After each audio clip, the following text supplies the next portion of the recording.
이스라엘 발굴단이 지하에서 작은 인공 연못을 하나 발견했습니다.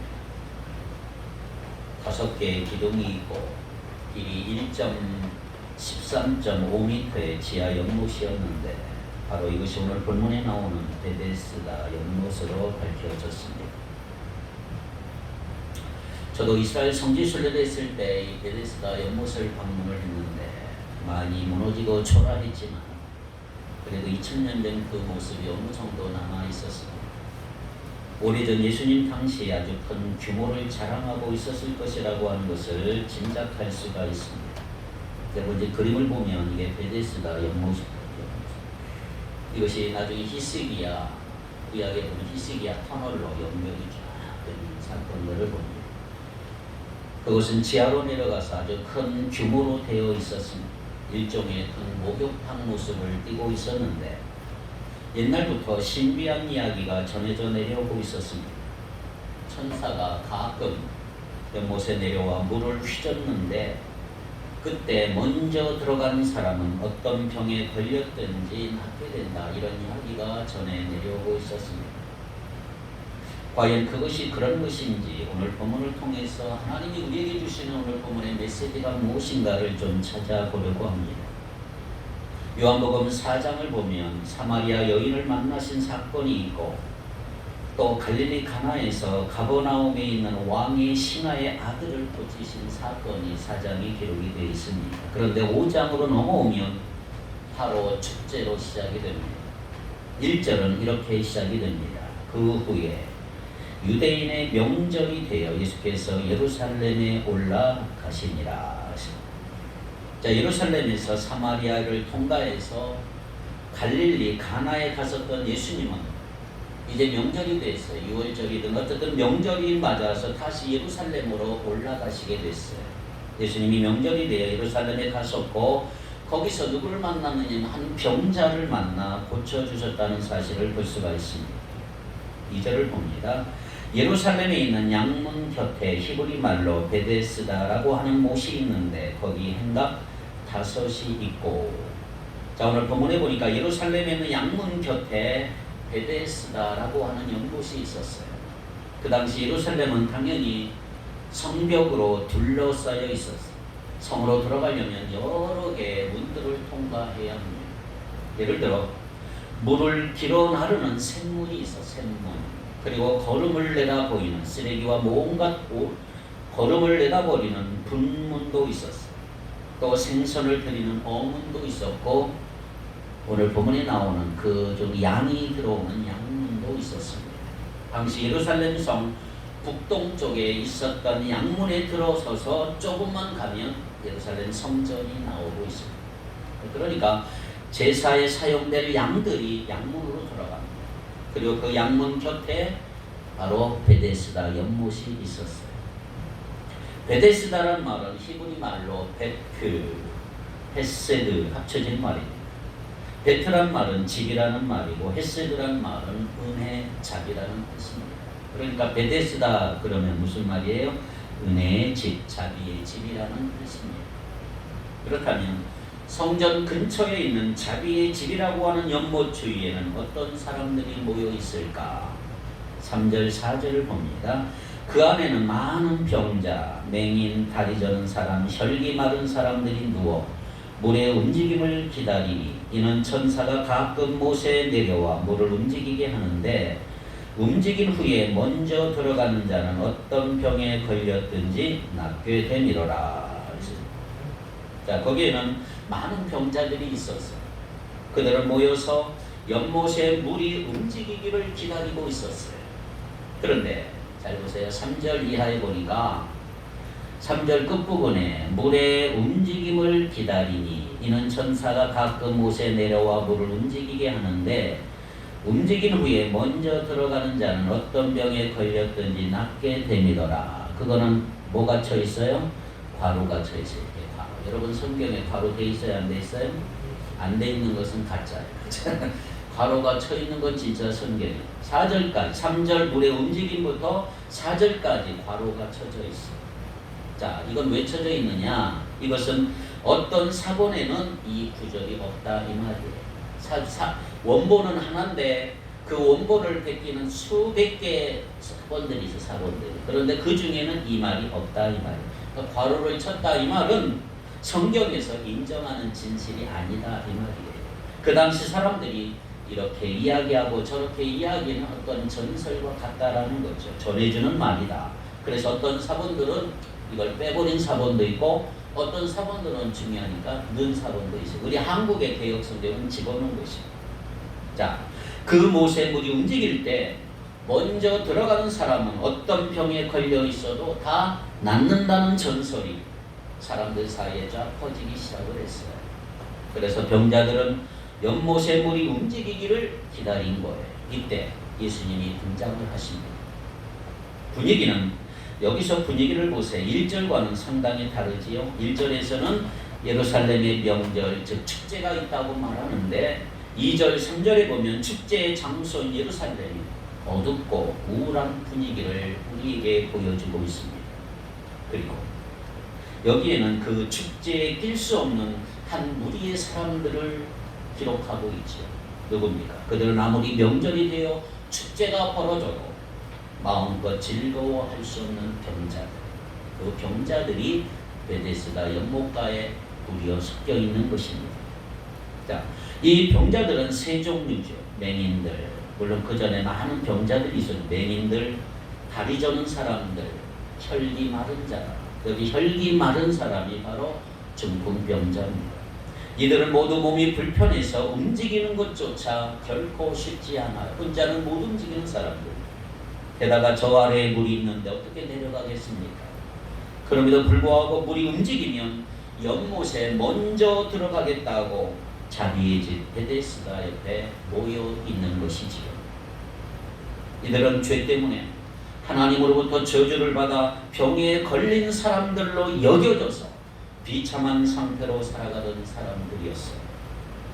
지금 축제의 도시, 성전의 도시인 예루살렘은 그들에게 결코 해줄 수 있는 것은 아무것도 없어요. 그들은 베데스다에 전해져 나오는 미신과 같은 이야기에 더 귀를 기울이고 있었고 성전에서 드리는 예배보다는 베데스다에서 전해오는 미신 같은 이야기를 더 신뢰하고 있는 것입니다. 베데스다, 은혜의 집, 자비의 집이라고 하는 이름의 뜻과 병자가 물이 움직일 때 들어가면 낫는다고 하는 이 신비한 이야기가 함께 전해져 내려오는 연못이었지만 오늘 본문에 보면 베데스다 연못이라고 하는 장소 자체가 뭐 그렇게 은혜롭고 자비가 넘치는 아름다운 곳은 아니었던 것입니다. 자, 보세요. 사람들이 베데스다 연못에서 생각하는 치유 기적의 중심이 누구지요? 하나님이 아니고 천사예요. 천사가 어느 날 내려와 연못을 움직일 때 들어가면 낫는다 이 말이에요. 하나님이 아니고 천사가 한다.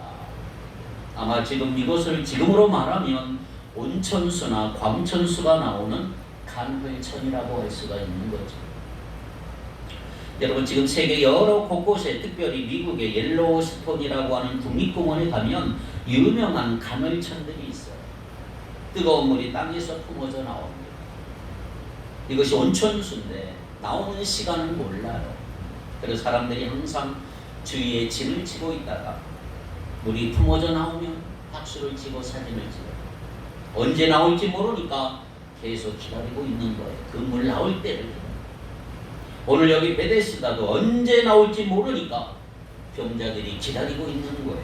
언제인지 모르지만 가끔 물이 품어져 나올 때 여기가 옐로우스톤처럼 자주 나오는 데가 아니라 정말 어쩌다 한 번씩 나왔기 때문에 당시 과학적 지식이 없던 사람들은 어느 날 천사가 내려와서 물을 휘젓는다고 생각을 한 것입니다.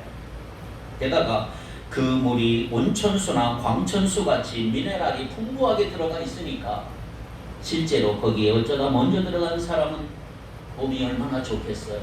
야, 내 몸이 개운하다, 병이 낫다라고 하니까 다른 사람들이 얼마나 부러워하겠습니까? 그래서 더욱 그 미신적인 이야기에 사로잡히게 되는 거죠. 실제로 온천수였다면 한 명이 아니라 다 들어가도 되는데 그걸 모르고 첫 한 명만 들어가야 낫는다고 미신적으로 생각하는 것입니다. 자, 그런데 중요한 것은 이것입니다. 미신 같기는 해도 전혀 희망이 없이 살던 사람들에게는 아무리 한 명만 낫다 할지라도 이것은 결코 떠날 수 없는 것이 마지막 희망이 있는 것이죠. 아무리 물이 움직이는 것이 우연이거나 미신이거나 신화라고 속으로 생각을 하더라도 그 말은 아무도 입 밖으로 내면 안 되는 분위기라고 할 수가 있겠죠. 또한 병자들은 어쩌면 이것은 하나님이 우리를 버리신 게 아니고 자비의 집이라고 하는 이름 그대로 자비를 베푸는 것이지 저주하신 게 아니라고 하는 표시로서 이것을 주셨다라고 생각하며 병자들은 거기에 마지막 희망을 걸고 있는 것입니다. 그래서 사람들은 베데스다를 두고 자기들 나름대로 논리를 만들어내는 논리를, 야, 이것은 자연적인 현상이 아니야. 천사가 가끔 연못에 내려와서 일으키는 현상이야. 아무도 낫는 것 아니야. 맨 먼저 들어간 사람만 낫게 해주시는 거야. 누군가가 이야기를 만들어냈거나 사람들이 점차적으로 만들어냈던 사실을 알 수가 있겠죠.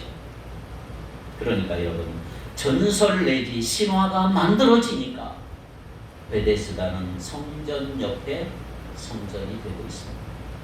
어떻게 보면 예루살렘 성전보다 병자들에게는 더욱더 좋은 인기 있는 성지가 된 것입니다.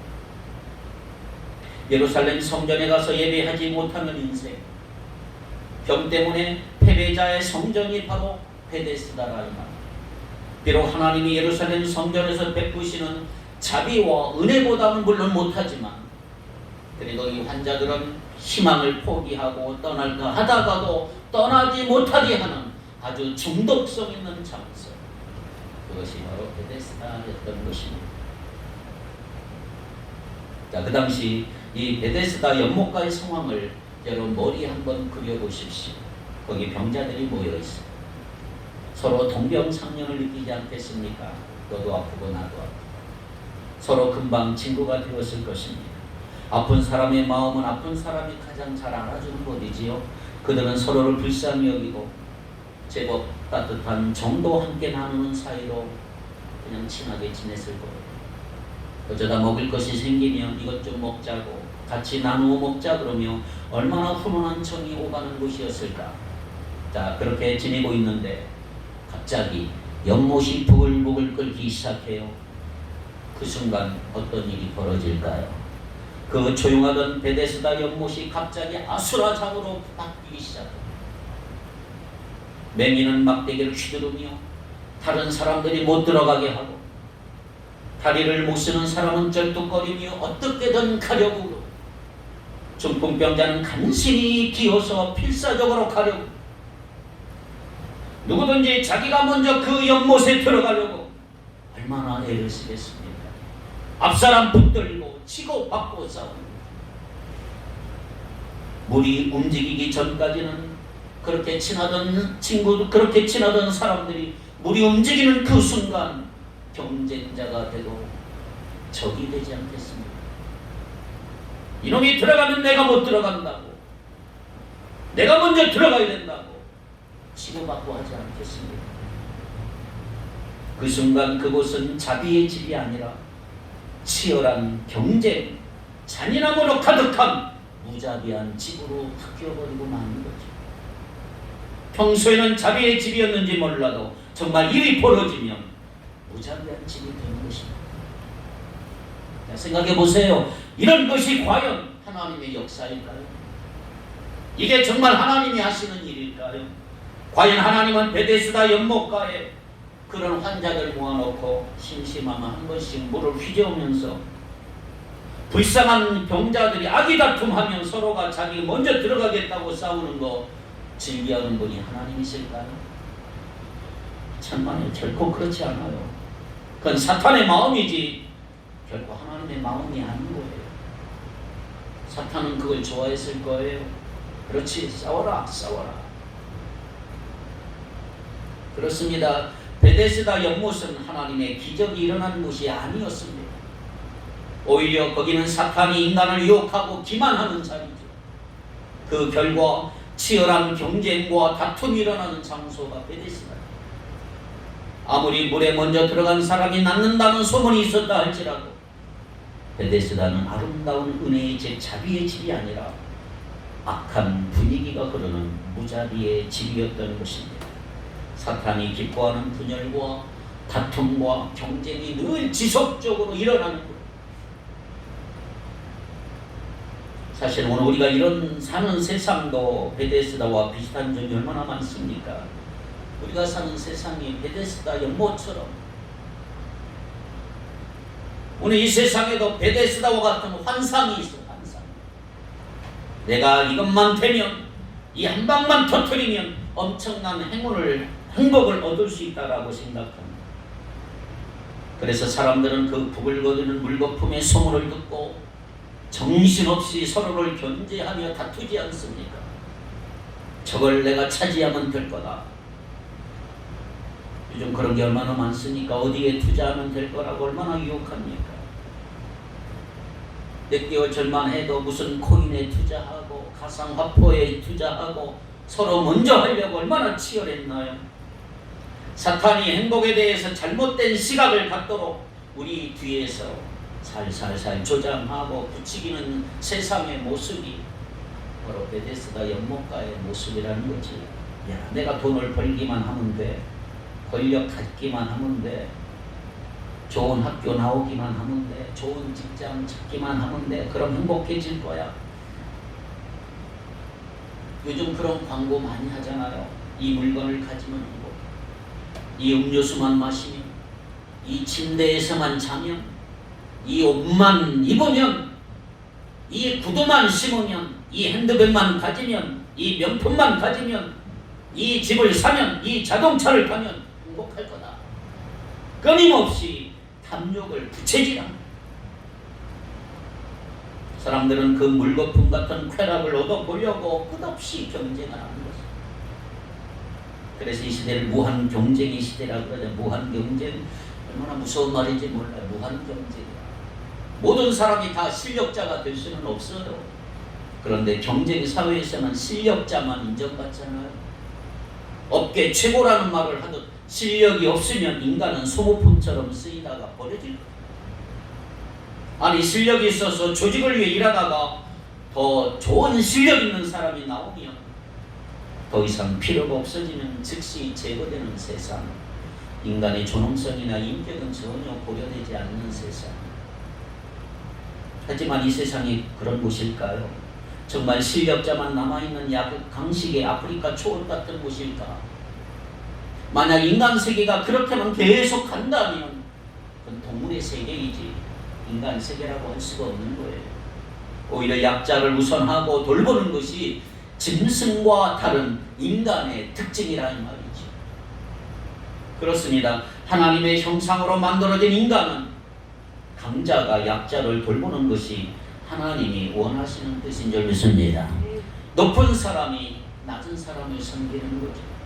으뜸이 되려면 낮아지고 섬기는 종이 되어야 한다고 예수님 얼마나 강조하셨나요? 너희는 세상의 방식대로 하면 안 된다, 이 말이죠. 그래서 하나님은 우리 모두가 잘 사는 하나님의 나라를 계획하십니다. 이사야 35장 1절로 10절, 오늘 여기는 넣지 않았지만 집에서 꼭 찾아 읽어보세요. 이사야 35장 1절에 10절에 보면 이런 얘기가 나와요. 사자와 어린 양이 같이 놀고 있는 세상. 사자가 풀을 뜯어먹고 독사굴에 아기가 손을 넣어도 물지 않는 평화로운 곳. 강자가 약자를 잡아먹는 게 아니라 모두가 아름답고 조화롭게 사람 가운데 살아가는 그런 나라 만드시려고 외아들 예수 그리스도를 우리 대신 죽게 하시어서 우리를 향한 사랑을 보여주신 줄 믿습니다. 그러므로 그 예수님을 믿는 우리는, 교인들과 우리 교회는 하나님을 무슨 선착순 경기처럼 1등만 살아남게 하시는 비정한 분이고 또 1등에게만 병이 낫는 기적을 베푸시는 그런 하나님으로 만들어서는 안 된다는 거죠. 물론 기도 많이 해야 되겠지만 너는 기도 많이 하니까 고쳐주고, 너는 기도 별로 안 하니까 안 고쳐주고, 너는 헌금 많이 하니까 고쳐주고, 너는 안 했으니까 안 고쳐주고, 이런 하나님이 아니라는 말이죠. 하나님은 다 똑같이 사랑하셨네. 물론 그런 상황 속에서 여러분 우리가 하는 믿음의 반응에 따라서 하나님의 은혜를 체험하는 정도는 분명히 달라질 수가 있어요. 그렇지만 하나님은 결코 차별하시지 않습니다. 우리가 차별하는 거지, 사람이 차별하는 거지, 하나님은 결코 차별하지 않아요. 그러므로 오늘 우리가 해야 할 일은 뭐냐면 십자가에 자기 생명을 내어주신 이 예수님의 사랑이 오늘 우리 삶 속에서 어떻게든 나타내도록 해야 한다 이 말이에요. 주변 사람들이 바로 나를 통해서 예수님의 사랑을 느끼게 해 주시기를 바랍니다. 강자가 약자를 누르는 세상의 논리가 아니고 서로 아름답게 사랑하며 살아가는 것을 보여줄 책임이 저와 여러분에게 있는 거예요. 할렐루야. 5절 봅니다. 거기 38배 된 병자가 있더라. 38년 동안 세 번역에 보면 중풍병 환자라 그랬어요. 38년 동안 중풍병에 걸려있는 환자, 죽지 않은 게 다행일 정도 상태 아닐까요? 무슨 희망이 있겠어요? 38년 동안 중풍병을 움직이지 못하요. 자, 38년이면 지금을 기준으로 2022년이니까 1984년생 1984년부터 지금까지 중풍병에 걸려서 고생하고 있다면 얼마나 힘들까요? 환자 중에도 가장 가망 없는 사람이 바로 이런 사람일 것입니다.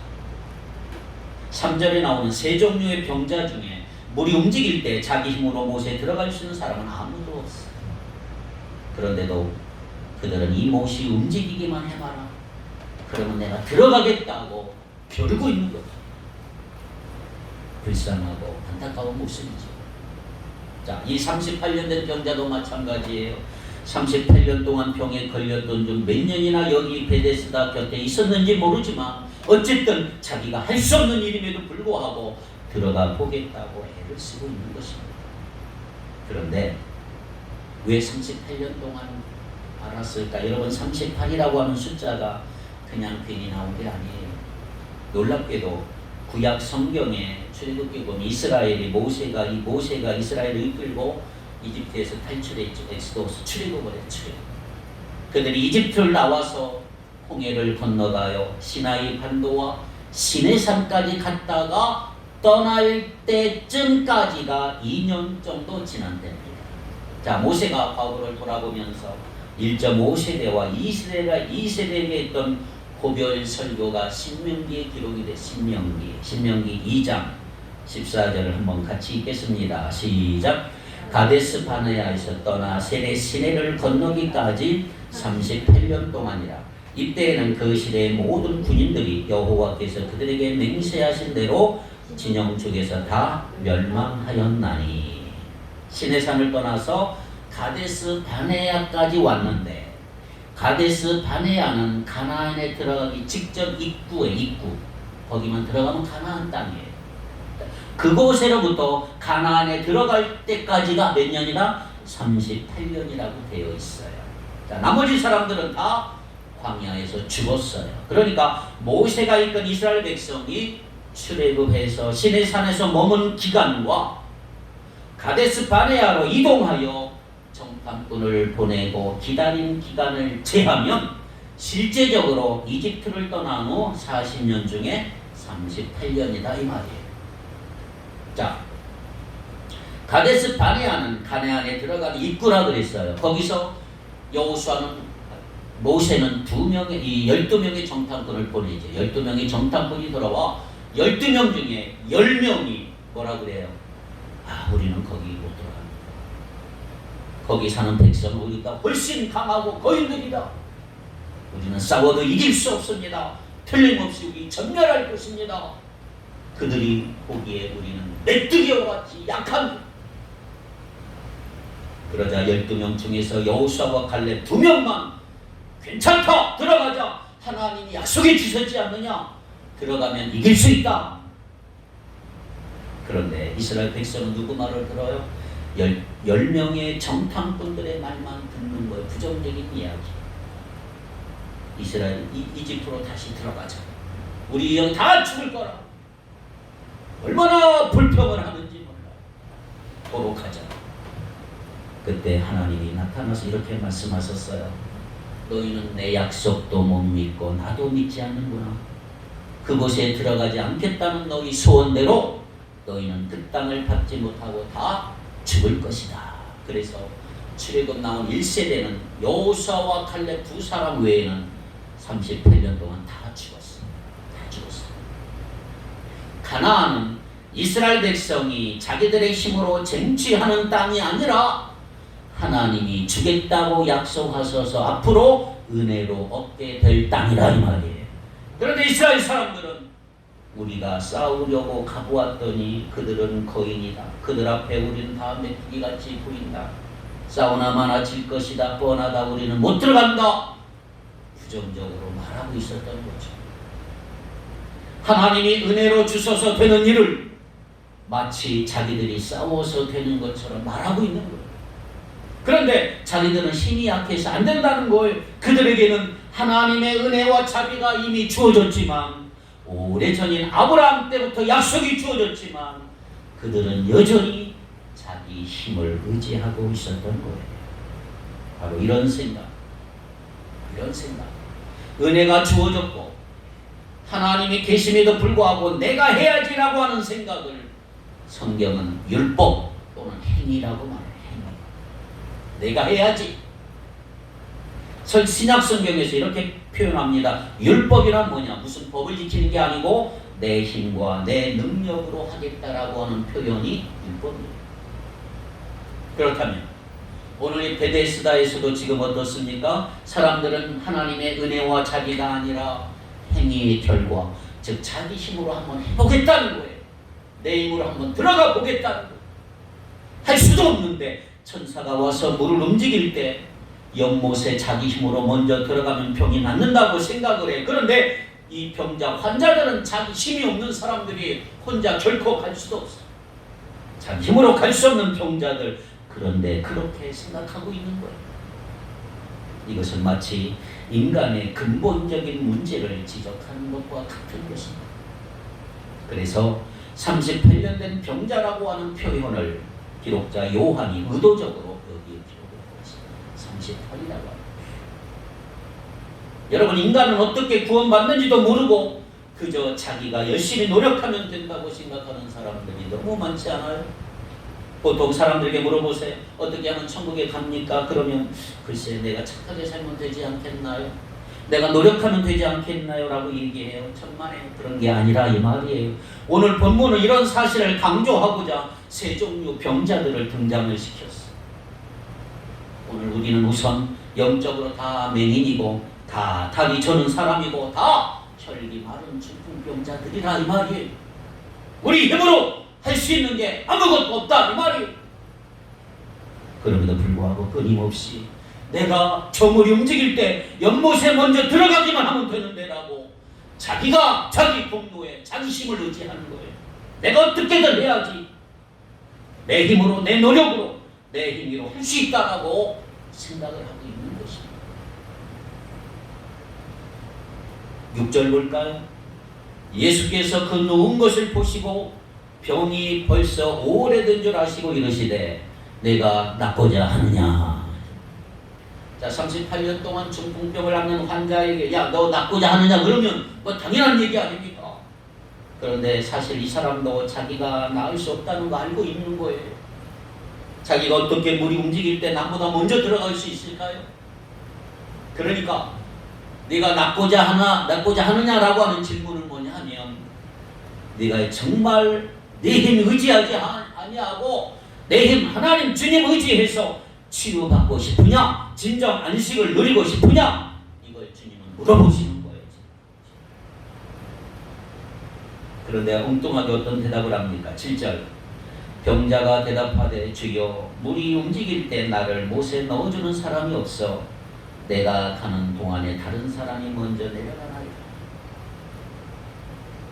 그렇습니다. 이 병자는 말 그대로 베데스다 경쟁사회에서 완전히 버림받고 낙오된 사람이라고 할 수 있겠죠.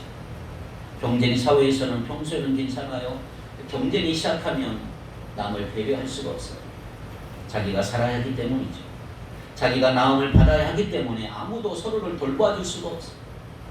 물이 움직이지 않고 가만히 있을 때는 그나마 서로 위로하며 그럭저럭 훈훈한 정으로 살아갈 수가 있었어요.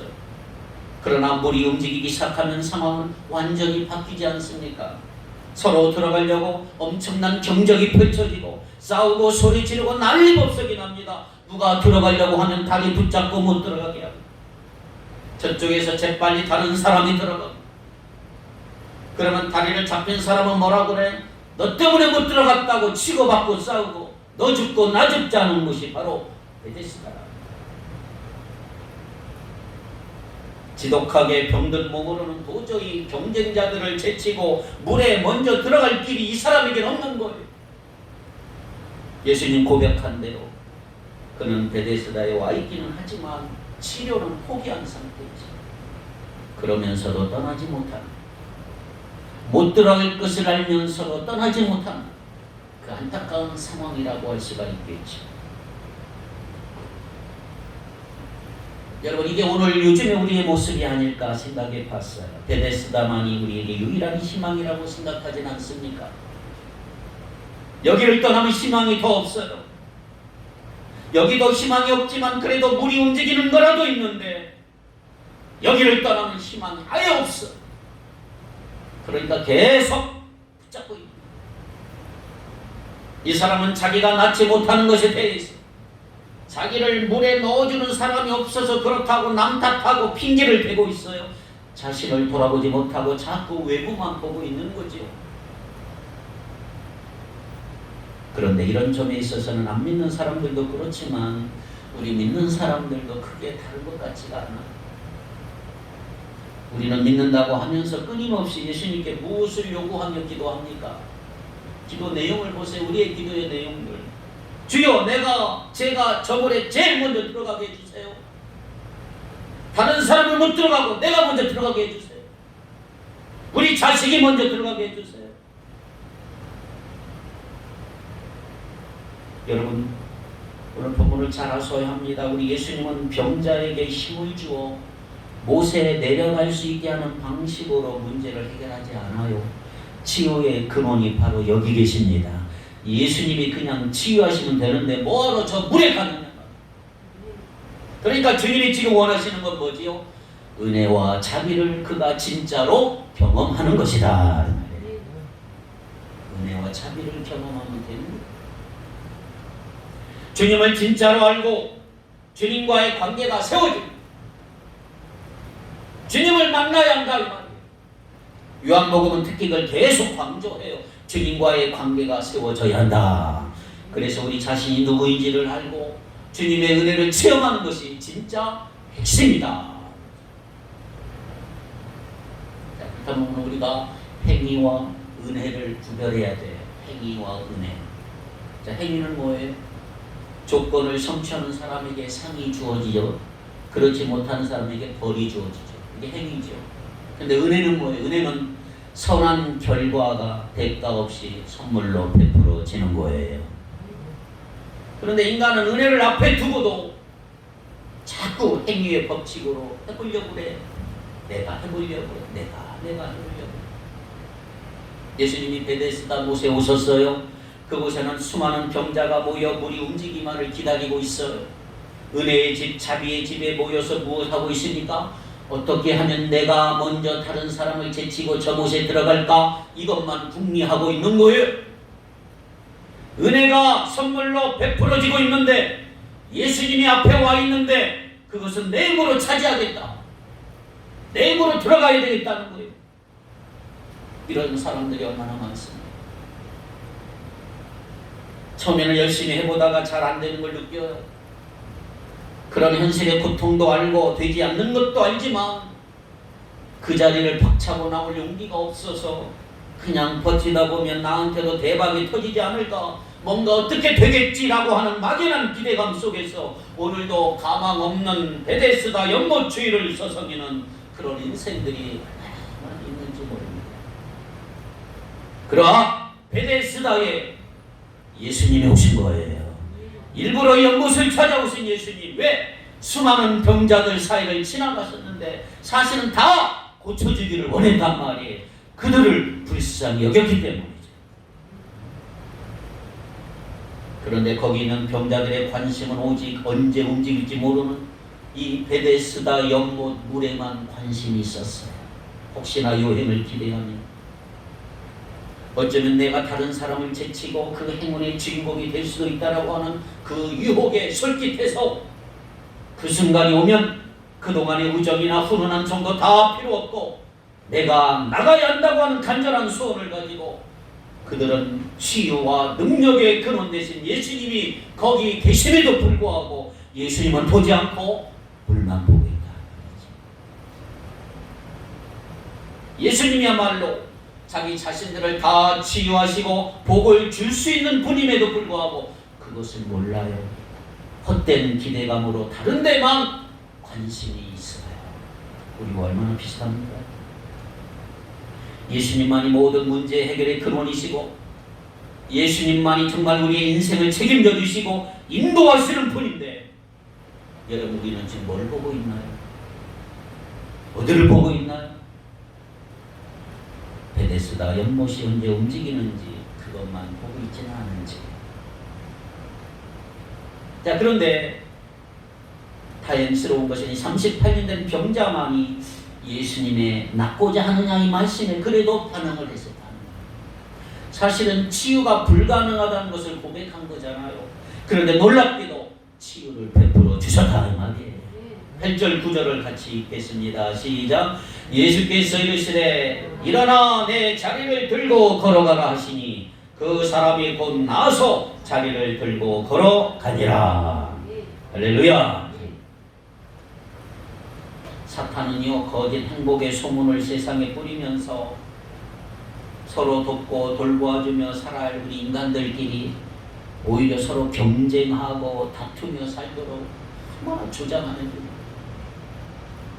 병자들이 서로 위로하고 도와주며 살아야 할 베데스다 연못가를 치열한 경쟁의 장소로 만들어버리고 사람들이 서로 싸우는 것을 사탄이 막 즐긴 거예요. 자비의 집을 무자비의 집으로 만든 것입니다.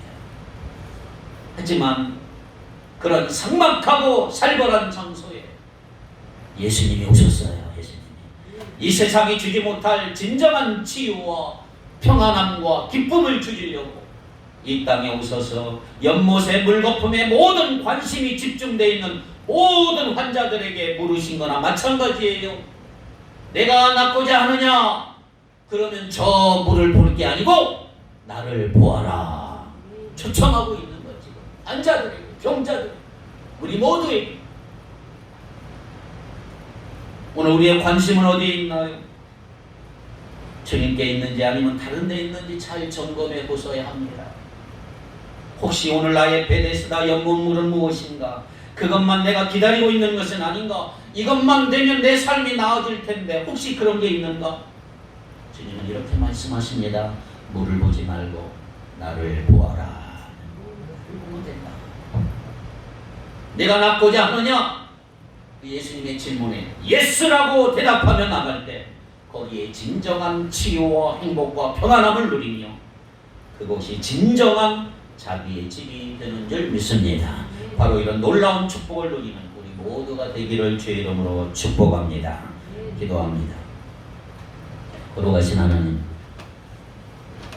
맹인들과 다리 저는 사람들과 중풍병자 같은 우리들에게 오늘도 우리에게 주님 찾아와 주셔서 초청해 주셔서 치유해 주시고 회복시켜 주시니 감사합니다. 세상 방식대로 살지 않게 하시고 오늘 우리의 삶 속에서 예수님의 사랑이 나타날 수 있도록 그렇게 살도록 도와주옵소서. 내 힘과 내 능력과 내 행위로 살지 않게 하시며 주님 주신 은혜로 살게 해 주옵소서. 베데스다로 오신 주님의 은혜를 만나기를 원합니다. 나의 관심이 주님께 있게 하시고 주님을 만나 진정한 치유와 행복과 평안을 누리는 우리 모두가 되게 하여 주시옵소서. 예수님의 이름으로 기도하옵나이다. 아멘.